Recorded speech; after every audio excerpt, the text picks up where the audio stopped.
Okay, well, we're going to get started. So this is interesting because I've had to deal with a little bit of last minute stress. And one of the things that I'm going to talk about today is how we can all respond to that to make sure that we can handle life better.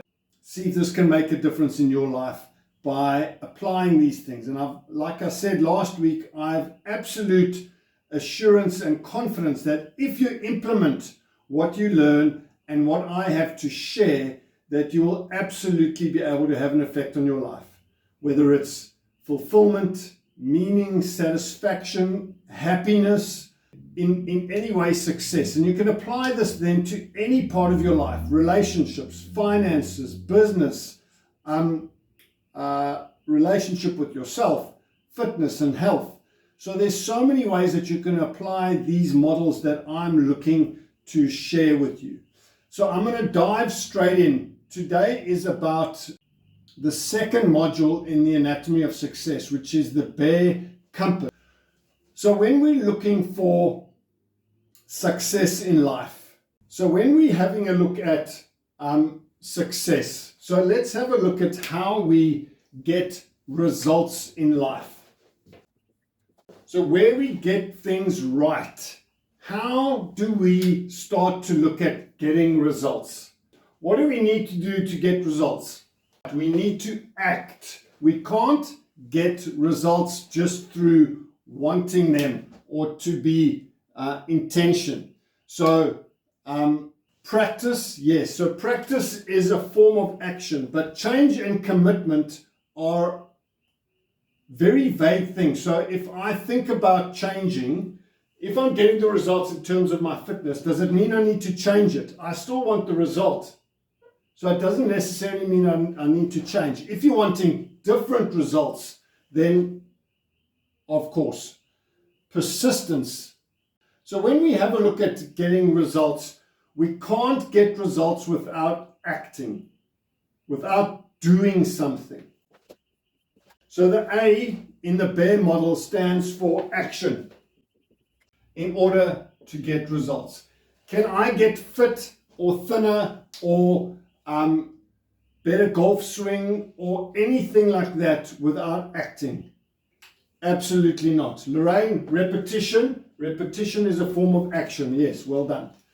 So in order for us to know how to act to get results, what do we need to do so that we know that we're getting the correct or appropriate action in order to get results? What comes before action? What makes you decide whether you're going to act or not? What is the decision that you make, that we all make, whether to act or not? So what makes us make the choice? Choice is correct. So whether we do that or not is a choice, yes. But what makes us choose? What is the part that happens in our brain and in our heart that makes us go, yes, I'm going to do it, or no, I'm not going to do it? So in this model, it's our feelings, our emotions drive action. Now this is you've got to understand this because there are various emotions, and this is going to be, when we have a look at all 9 modules, it's a major part of understanding our emotions so that we know.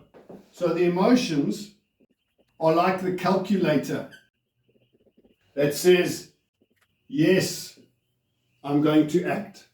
When people say to me, I had a patient today who said, Brett, I just haven't felt like it. She hasn't gymmed for 3 months. I said, why not? She said, I just haven't felt like it. I'm like, okay, if your children had fillings in or cavities in their teeth and they said, I don't feel like going to the dentist, would you take them? Yes. So what is the difference between us? Because today I went up Phantom Pass. It's about an hour and a bit heavy uphill cycle. And I didn't feel like it. So what is it that made me choose? It was still emotions, because I know that if I hadn't done it and then the next week I don't do it and then I don't go to gym, that's going to make me feel a whole different thing. So a lot of the times it's also prediction of emotion, of emotions, that we know how we're actually going to feel. when I was done, it was yes, one of those things that I achieved today, part of the progression of worthy goal. Remember, success I defined last week as progression of a worthy goal. Little bit towards a worthy goal. So what is it that makes the emotions in us? So certain people, let me tell you like a story that Lyndon used to tell. If I'm running down or walking down the street and I hear a gunshot, what is the first thing that I'm going to do? Okay, so what's the emotion? I'm going to crap myself and I'm going to get scared. Fear is one of those. It's going to drive action. I'm going to run away like hell so that I can survive. Or, like Tamara says, I'm going to hide. So my result is I want to stay alive. Okay, so I hear a gunshot and I'm going to run like hell, or I'm going to hide, or I'm going to do certain things. Fight, flight, fright.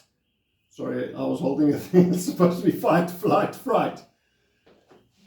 That's what my brain's telling me. The action is going to be fight, flight, fright, and I'm going to be survive because I want to be with my kids. I want to carry on living because I like life. But there's a whole nother story. If you're Jason Bourne and you hear a gunshot and you hear sirens wailing, you're going to run towards that because there's something different that happens in your brain. Jason Bourne's going to run at it, he's going to hide, he's going to do certain things, but he's got a whole different thing because his result is he wants to be a hero, or the policeman, or Bruce Willis, or whatever it is in all of those Hollywood movies. They want to be the hero. They want to arrive on Monday morning and be absolute hero. If they don't, if they behave like me, and they had that fearful reaction and they ran away, what is their result going to be? You think it's going to be a positive one or a negative one? Let's just go with that. It's going to be a negative one. Failure. So their form of failure is like, oh my God, I cocked up here. And yes, failure, negative. So they're going to then behave completely differently. And they're going to run towards the action, and they're going to get that success for them is going to be the medal the next day, all the accolades on the news, this oak's our hero. So what is the difference between them and me? What is the difference between them and me? One thing drives those emotions and their actions that is different to mine. They have a different belief system. My belief, Shane, that's exactly what values are, your beliefs, mindset, a way that your brain ticks. So the B is for beliefs, so that they believe that if they are faced with danger, that they're going to, yes, they still have an emotional reaction and their nervous system goes wild, but they're going to run towards the action. Their nervous system is actually going to help them lift heavier things, run faster, and all of that. So nervousness is not always a bad thing. It's a very constructive thing. It's not always a nice thing. They're going to run towards it and their success is going to be the medal. I'm going to have a different belief system. Guns are dangerous. They kill me, and I'm going to want to run the hell away from it. So it's so important to understand our beliefs that drive our emotions, that drive our actions. And every single decision you make in life, listen to this, every single decision you make in life to act comes from this whole system. So sometimes we have beliefs that hold us back to stop us doing things.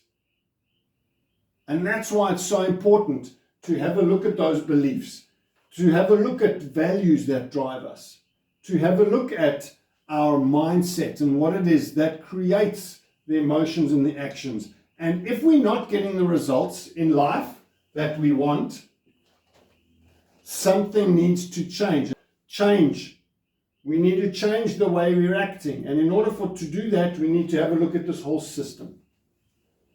Now that's very easy to understand in such plain and simple terms. There's another part to this, because so many times, like we said in the last week, there are so many things that have happened to us that we don't even know that drive our feelings and our beliefs. We talk about mothers, fathers, preachers, and teachers that have given us a belief system that absolutely changes how we respond. And once again, like last week, did we choose these beliefs?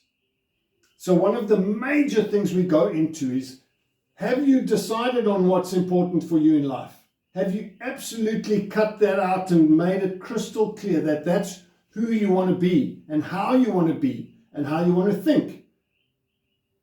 So there are so many things that happen under the radar. Beliefs and our emotions that happen without us knowing. So subconsciously, we have beliefs and emotions that then determine our actions.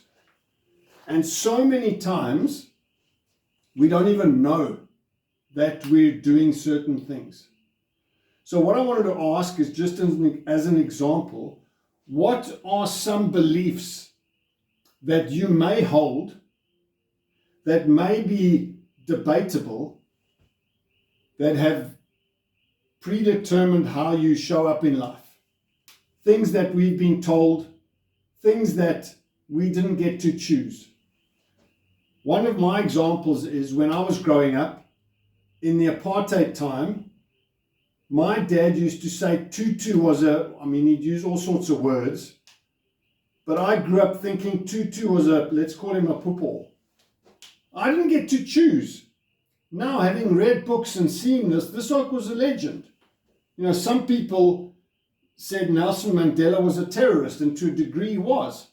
But some of the other things that we've heard, rich people are cheats or thieves, or there's a negative association with wealthy people. I was on the receiving end of that. I grew up with relative wealth, and we went to a very small school, and my dad, because he sold cars, had different cars every week, and people would give us hassles for that. So then my brothers would ask my dad to park far away so that they didn't get ridiculed. What are some of the other beliefs that you have gone about in life that have either sabotaged you or have supported you? Give some examples if you can. Some that are unconscious. Okay, I've got a belief that if I exercise in a certain way, that I'm going to live longer. Okay, that means that's a belief that then drives me to act, that then gets me a healthier, stronger body. That means I'm going to live longer. Now that belief has come from somewhere. If we have a look at philosophy, there are 5 branches of philosophy. One of them is evidence. Where do you get the evidence to believe? Whether you think Trump is good, or you think Kamala Harris, whether you think aliens exist, whether you think there's so many things that we don't think are predetermined, but these are beliefs that you hold. Is it all the Facebook posts you've read? Is it the huisgenoot that gives us health advice?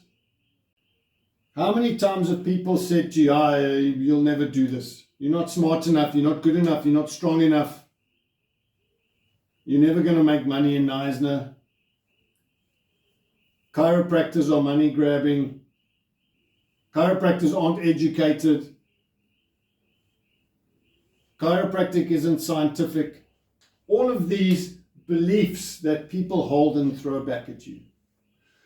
So when we have a look at how we're going to take this model and utilize it, I'm going to give it a little bit of a different spin.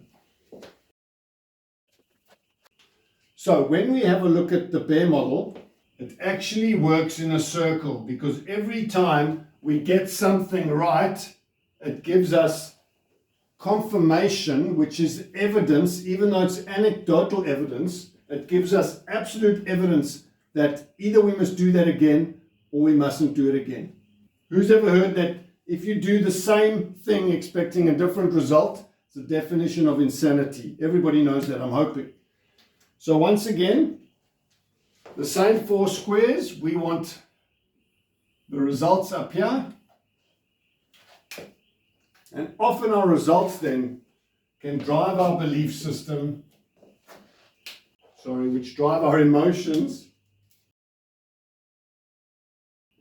determine whether we do it or not.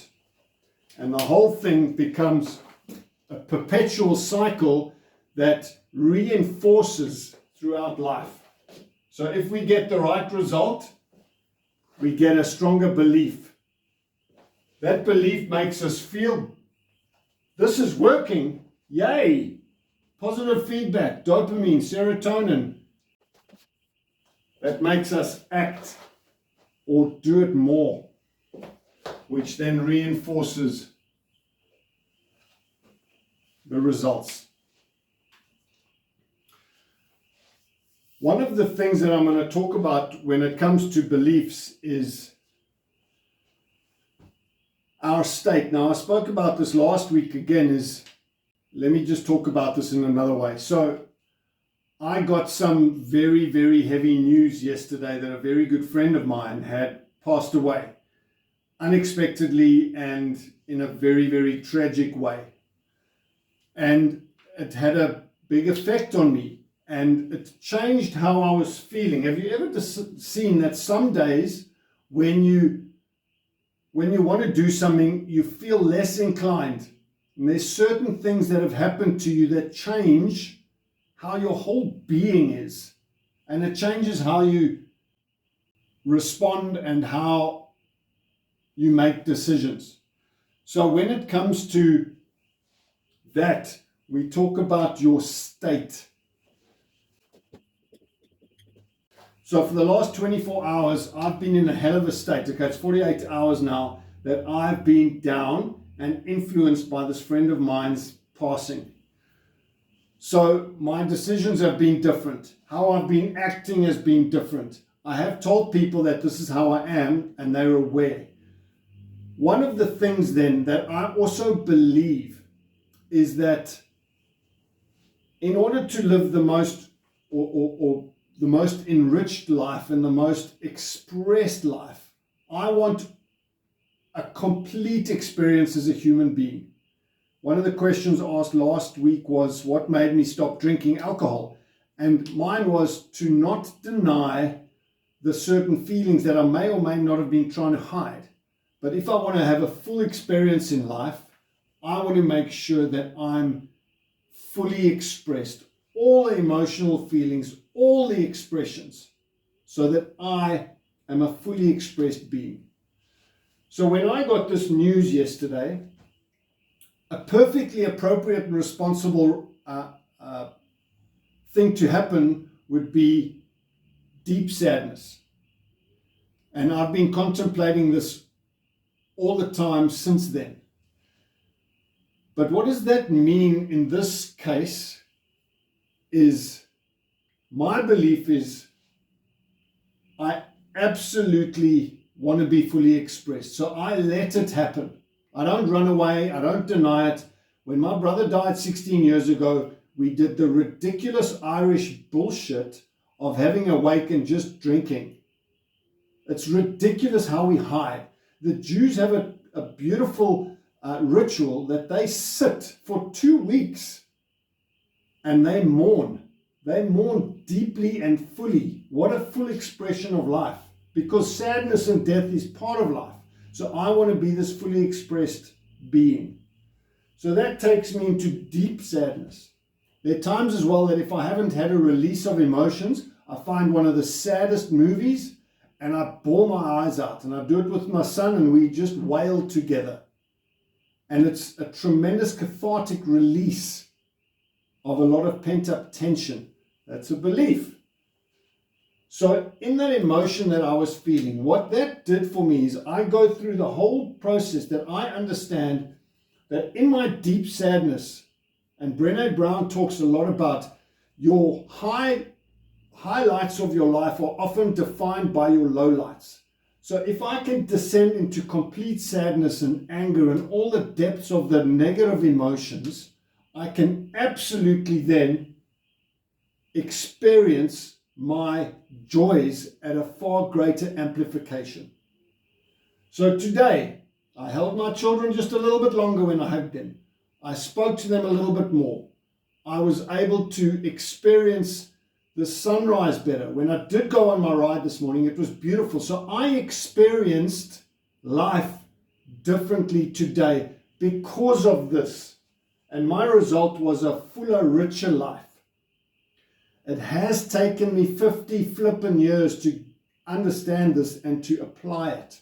This is just one example of how I can use that belief about being fully expressed to absolutely enrich my life, so that at the end of the day, when I put my head on the pillow, it's going to be a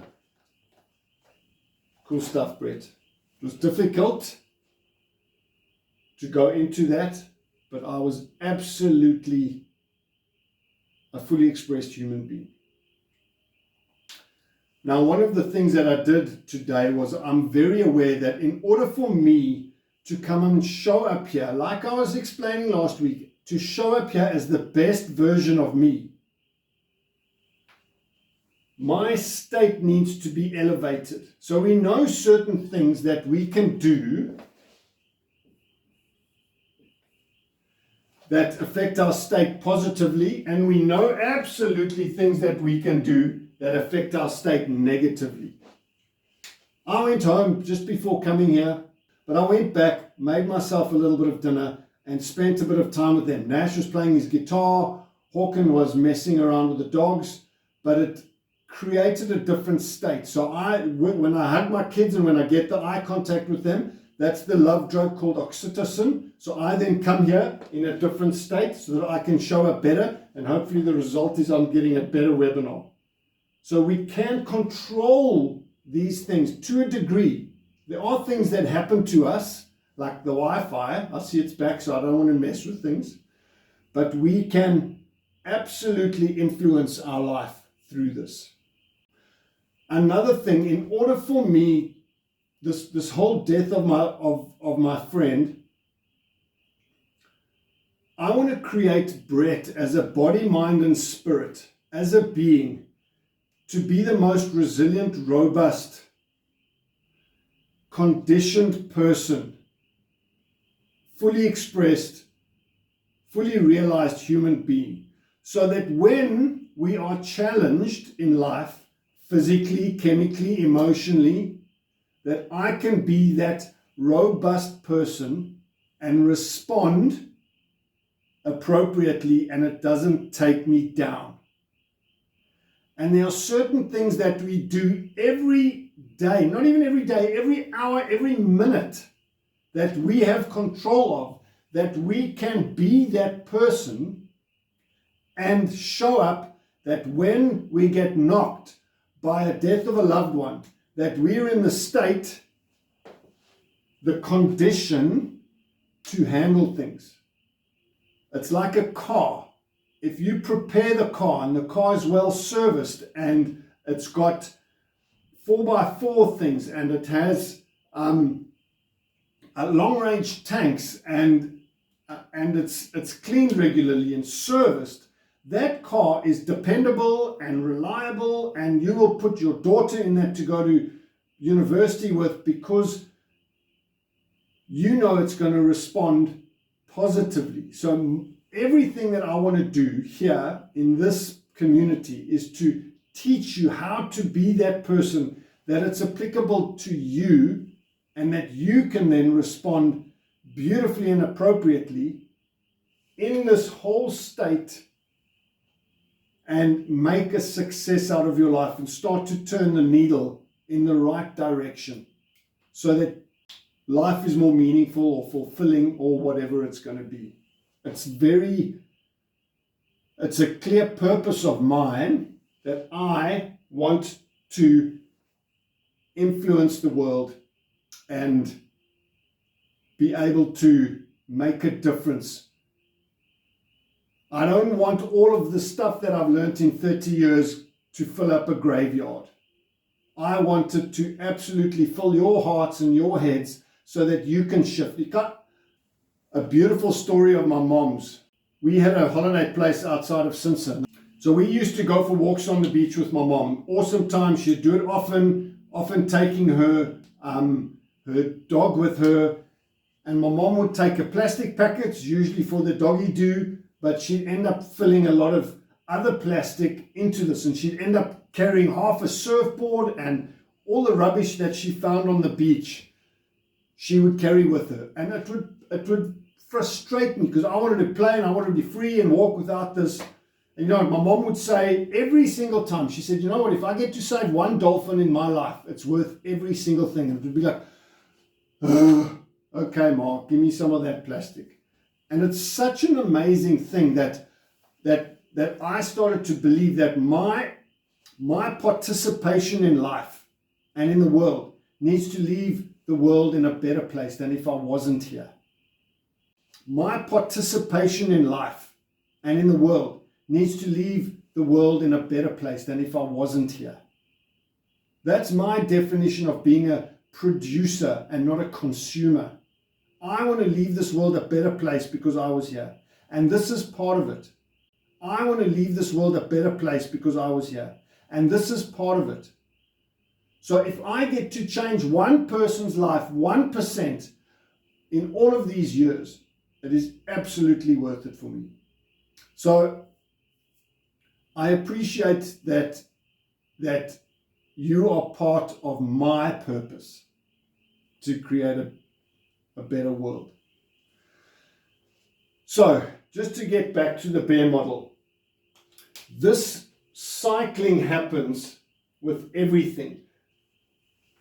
Besides understanding now these two simple explanations of how our brain works and how our decisions work, the next best thing is to absolutely understand what it is that drives us, our beliefs. So this side of the equation we call the who. Who you are, what you believe, what is important to you, and how you respond to that. Remember, Jason Bourne is going to respond differently to me than to anyone else. So who you are, mainly over here, absolutely defines how you live your life. If you have all your values clearly stacked and clearly defined and understood, fantastic. If not, come and participate again, because this part, for me, it's the reason people don't or aren't successful or don't do the things that they say they're going to do. You can't just say, I'm going to lose weight this year. Okay, that's not even there. Okay, then what do? I'm going to buy tackies, I'm going to join a gym. There's no emotional connection to that.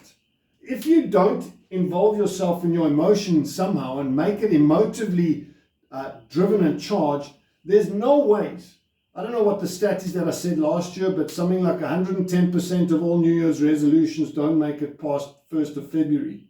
Okay, it's not 110%, you obviously understand that. But so many don't because they're only playing in the do. What do I need to do to lose weight? I'm always going to ask a question, why? Why? Simon Sinek said, start with why. Why? The most important question you can ask anyone when they're saying to you, this is what I want to do. Why? So my why, you've heard tonight, I want to make the world a better place. Can you get anything more meaningful than that? I doubt it. So I want to tap into that. And if you ask why long enough, everybody is going to get back to that answer, which is the world will be a better place. Even if you lose weight or if you make more money, you can then be kinder, you can do more, blah, blah, blah, blah, blah. I really think underneath all of that, the world will be a better place. That is the next step. That is the third step. It's the happiness matrix. What is it that makes you happy?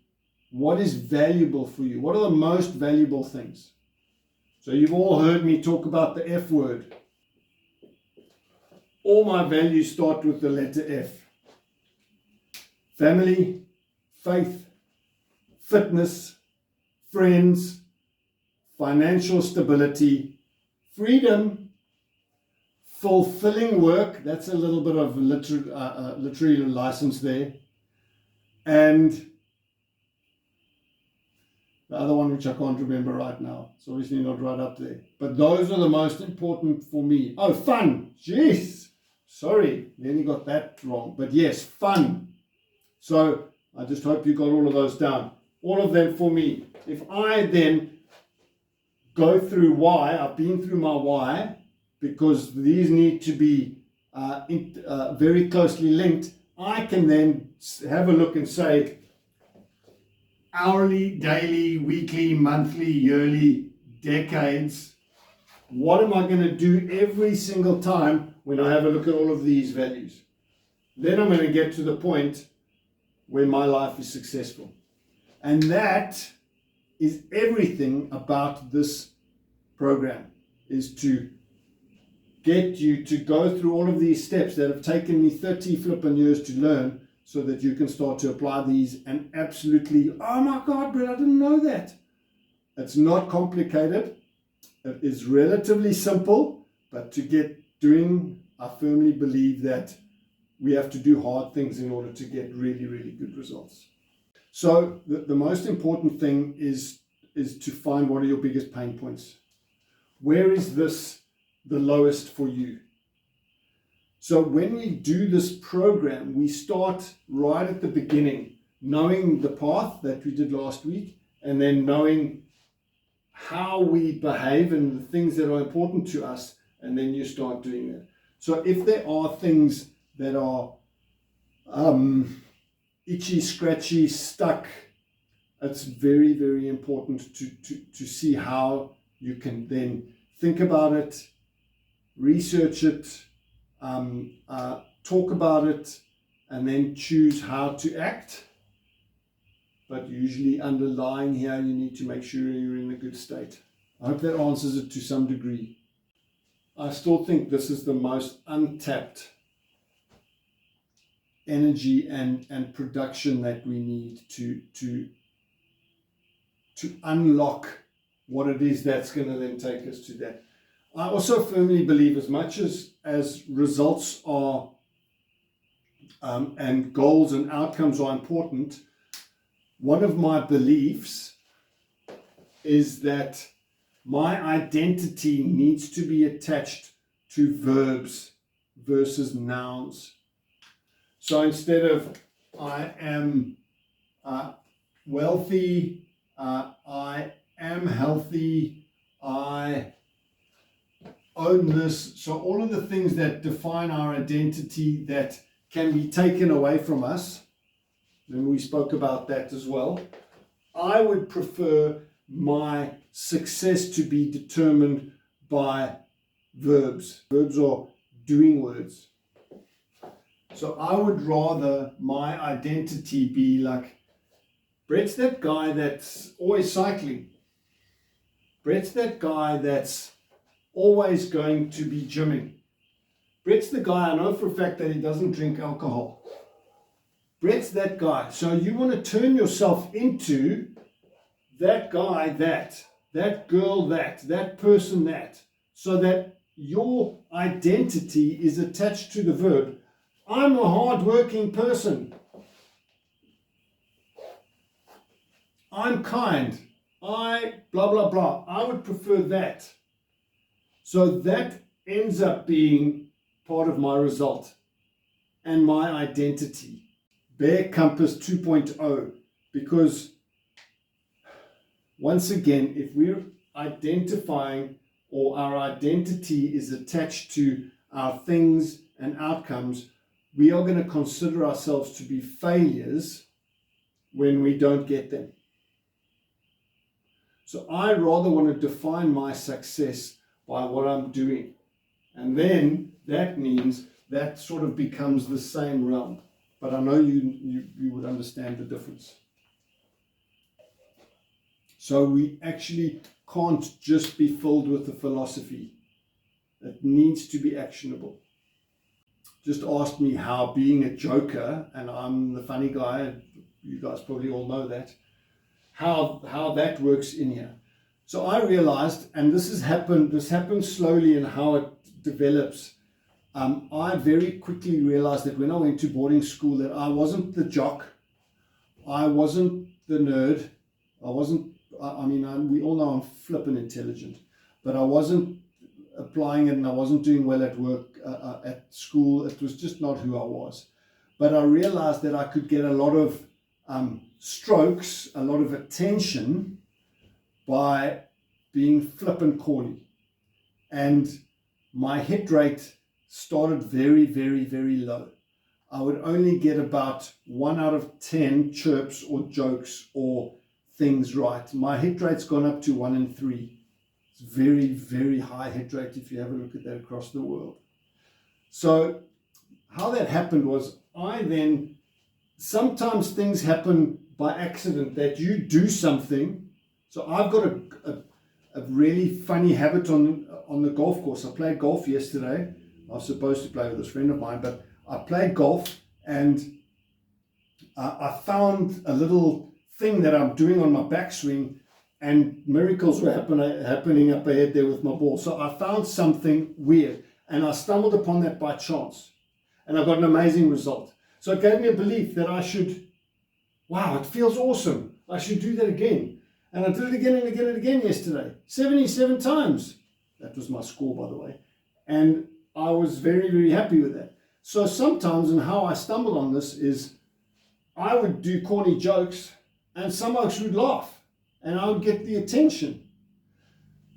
One of the big things that we haven't gone into now is, as a human being, we absolutely rely on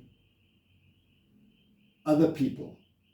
When a mammal is born, a giraffe, a zebra, a chimpanzee, less with the primates, but a giraffe or a gazelle can run within minutes and survive by themselves within minutes.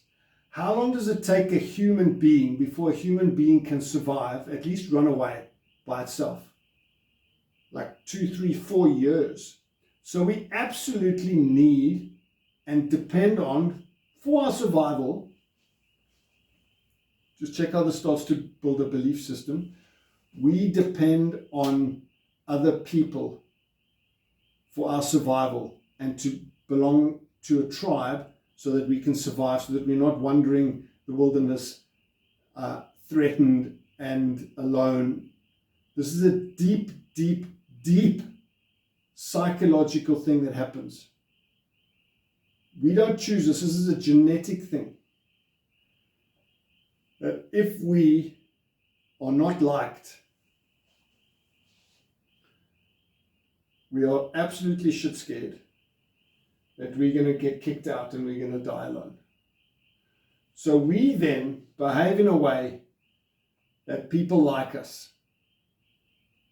We're going to go into this in a lot more depth in, I think, the 5th module, but just understand that for now. So in order for me to feel important or okay, and that I'm going to be okay in the world, I crack jokes and people smile and I'm going like, woohoo, people like that. I'm going to do more. That makes me feel better. I'm not going to die alone. That's what happens, vur, vur, vur. And I developed this persona of being the joker. And it's absolutely supported me in getting friends. I've got a great rapport with people. Obviously, I've toned it down and there's appropriateness with it. But I then use that. And I remember a friend of mine saying, Brett, please come join us on golf tour. I'm like, why? Like, it was tense last time. The guy got drunk and we're fighting. He says, Brett, you bring a lightness to it. And this is a guy that, a very good friend of mine. And it was just so lacquered to hear that. Guys don't often say nice things about each other like that. The best way of knowing if a guy's your friend is he says, like, how's it, you football? Are you still driving that old piece of rubbish? But when a friend says that, then it's really cool to know that I bring a lightness. And once again, that's feeding my belief in the world. Like, hey, then I must be that. Then, like, if I can bring lightness to any situation, it can have a big influence on the world. So I'm very happy with that. There are times when the joker, if I don't watch him, he can cause trouble. So Vicky, my wife, is sometimes rolls her eyes at me. Firstly, I think she doesn't get my jokes, but she just says, no, Brett, they're not funny. She does get it. But if I'm causing trouble mischievousness at a time that's inappropriate, I mean, I always think it's appropriate, but it's not always appropriate.